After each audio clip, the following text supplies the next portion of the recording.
After a grueling year nursing my dying brother in Seattle, I returned to our family's cabin by Lake Harmony in Willow Creek, Colorado, on a crisp October morning in 2023, expecting peace. Instead, I found a stranger in a sleek suit lounging on our handcrafted porch swing, barking about profit margins through a Bluetooth headset. The cabin, built by my grandfather in 1975, was unrecognizable, freshly painted, adorned with unfamiliar flower pots and a cheap welcome mat. I stepped out of my truck, heart pounding, and called out, "Can I help you?" The man, smirking, introduced himself as James Whitaker from Pinnacle Ventures, claiming the cabin was their corporate retreat. My stomach dropped. He waved a folder, saying Margaret Hensley, the HOA president, had leased it to them, deeming the property abandoned. Abandoned? I'd been gone caring for family, not forsaking my home. Margaret, a power-hungry tyrant running the HOA for 4 years, had terrorized our lakeside community with petty fines and threats. I'd ignored her letters about violations while I was away, thinking they were just her usual nonsense. But this? Stealing my cabin and handing it to some corporate hotshot? This was war. I didn't yell or confront James. I'd learned from a bitter fight with a shady developer a decade ago, screaming gets you nowhere. Instead, I drove to a hardware store, spent $900 on heavy-duty steel fencing, and started building a barrier around my property. My plan wasn't just to reclaim my cabin.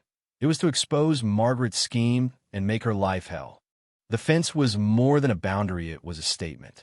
I designed it to cut off Margaret's direct path to the HOA office, forcing her to trek 3 blocks in her designer heels. By week 2, neighbors were whispering, watching her climb over the 8-foot steel in her tailored suits, her dignity unraveling with every stumble. I wasn't just fencing in my land, I was fencing out her lies. Hidden cameras, tucked away with skills I'd honed as a park ranger, captured everything. James wasn't just using my cabin for retreat, she was hosting shady meetings with contractors and officials, discussing streamlined acquisitions and phase 1 of a luxury resort plan. Margaret was neck-deep in it, orchestrating fake violations to seize homes for Pinnacle Ventures at dirt-cheap rates. The community started to notice. Neighbors like Sarah Jenkins, who'd once bought Margaret's lies about my instability, began questioning her. When Margaret slapped me with a fake HOA violation notice, I had Sheriff Daniels verify it forged. Laughably so.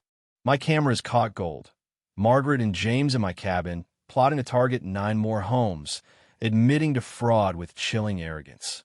"People don't understand property law," Margaret sneered. "They trust paperwork." Her hubris was my weapon. By week 3, Margaret's desperation peaked.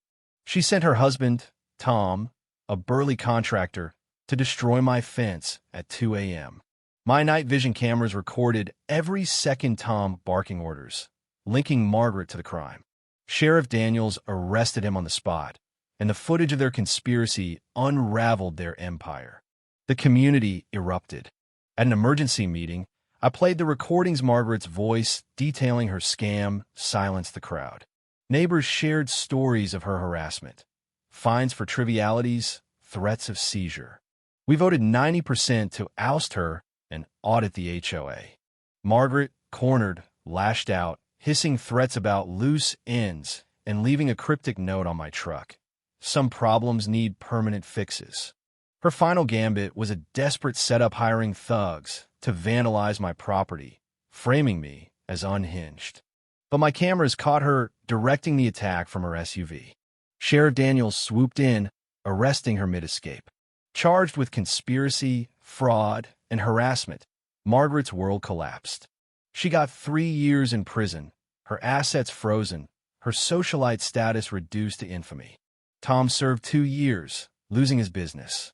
James, pleading ignorance, got probation but was blacklisted from real estate.